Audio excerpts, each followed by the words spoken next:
Do you know how to choose the best location for extinguisher placement inside the dwelling or inside the home? Hi, I'm Chief Joe Bruni.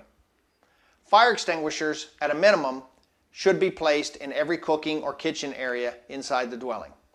They should also be placed in higher hazard areas, such as an attached or even a detached garage that's on the property, where some hazardous materials or hazardous processes or hobbies may be taking place. The extinguishers should always be mounted where they are readily visible by anyone inside of the dwelling, even those that are unfamiliar with its surroundings.